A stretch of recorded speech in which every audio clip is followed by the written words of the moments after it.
Warm greetings from the High 10. It is Everyday Shenanigans on this Wednesday, August 26, 2020.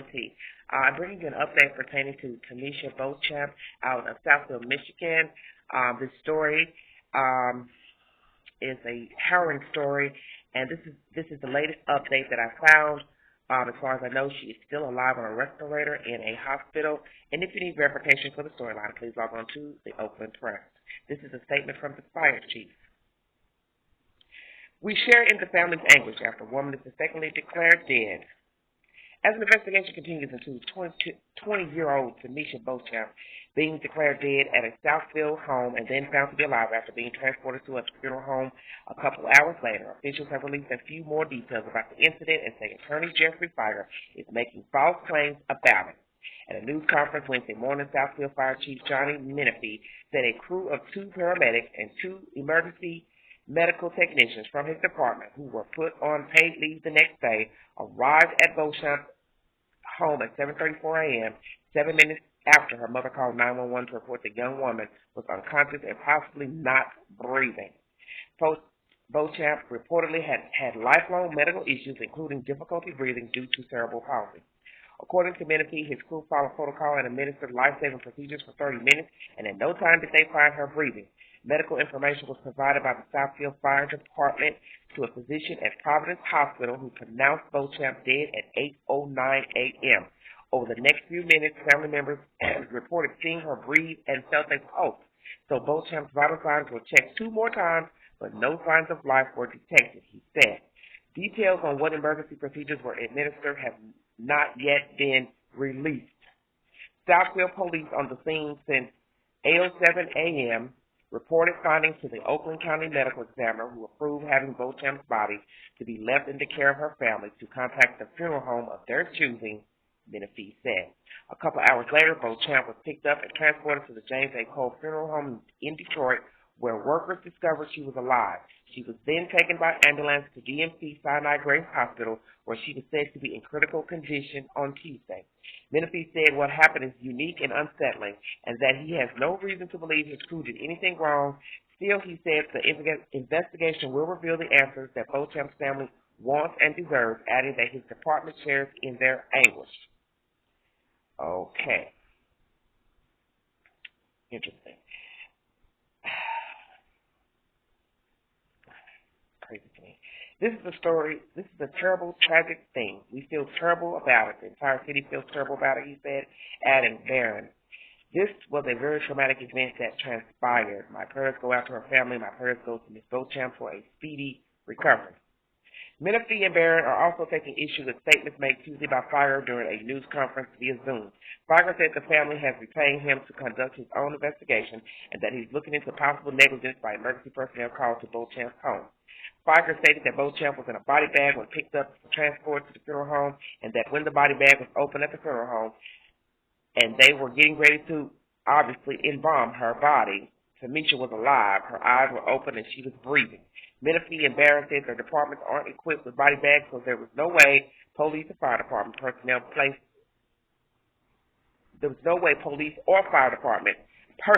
placed Beauchamp in one before leaving the scene. Feiger also said he's heard reports that emergency personnel did reevaluate Beauchamp after family members raised concerns at the scene that she was alive, and the county's medical examiner was never contacted. Some of his information at this point is from third-hand reports that have yet to be confirmed, and he said, adding, I don't know if they did what they were supposed to do. Menifee called Feiger's statements erroneous and grossly inaccurate. Okay. According to a news release, the city of Southfield is currently conducting a thorough internal investigation in addition to the Oakland County Medical Control Authority, which will be reporting their findings to the state of Michigan Bureau of EMS, Trauma and Preparedness in an effort to provide as much transparency as possible. More information will be provided as it is available. And this is by the Oakland Press. I want to go back down here to this one statement. Okay.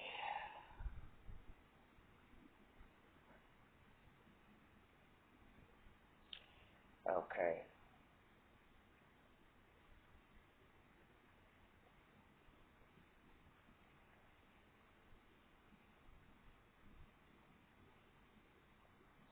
I was wondering about this one statement. That some of his information at this point was from third-hand reports that have yet to be confirmed, he said, adding, I don't know if they did what they were supposed to do.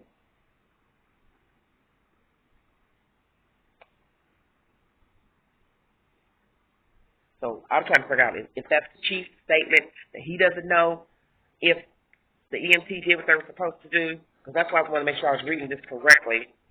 When he and Menifee and Barron were saying they didn't like the statements coming from the from Figer,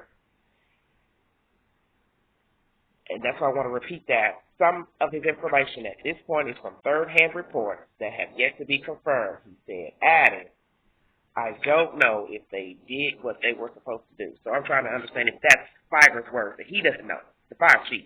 Well, let me put it like this. Let's say Figer is saying that. He doesn't know if the EMT did what they're supposed to do. Well, then how can you say what is true and not true from Figer's third-hand account? Because that's the point of this story. Fire chief, you weren't there, and nor was Mr. Figer, the attorney who has now been hired for the Beauchamp family. So we all don't know what was done, except for the people who were in the room, which were her family. They're the ones who can say how long they believe they worked on the young lady, who made what call to whom, what the response was, and on to the funeral home. And even if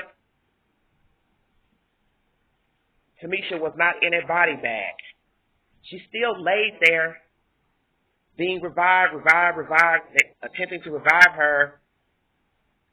Okay? They had to wait for the funeral home to pick her up. So if all this shenanigans started at 7:34 in the morning, and the funeral home didn't pick her up until 11:25, you can count.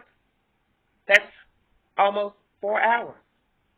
So body bag or no body bag, she still was lying there, allegedly dead, but not dead, taken to Detroit to a funeral home after 11:25, and then they open her up, pull a sheet back, whichsoever, at the funeral home in Detroit, and realize she's alive, and then call EMT again in Detroit to come take this young lady to the hospital. And naturally, damage has been done to her brain because she's laid there this entire time unattended because EMT from Southfield thought she was dead.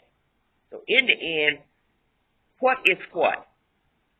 And my understanding is that the family did say to EMT that, hey, she's still breathing, but it's the police who said, no, she's not. It's from the medicine that was given to her. And it is also protocol that EMT calls the physician at the hospital to let them know that she's dead, and it is the police job to call the medical examiner to say, we don't see foul play, and this young lady is dead. This is a mess, harrowing, crazy, jacked up story, and I think it's just the luck of the draw. She didn't get embalmed, and that person just went on and thought, but she's just flinching, I'll go and embalm her anyway. But I guess this person said, hell no. It won't be on my watch. She was flinching, and I went on and started putting tubes in her. Let's keeping it real. So what is the truth? Families say they saw a pulse, a faint pulse, or whatever, saw her breathing move. Police say, nah, that's just the medicine. But in the end, it doesn't matter. Who wants to argue about a body bag? Who don't have body bags in their department, Southfield? The point is, young lady was dead, allegedly, but found out to be alive. And that's the information out of Southfield, Michigan. Detroit, Michigan. Oh, please drop your comments below. Tell me what you think. This is Everyday Shenanigans. Like, share, subscribe. Mask up, everyone. Stay safe. Amen. Bye-bye.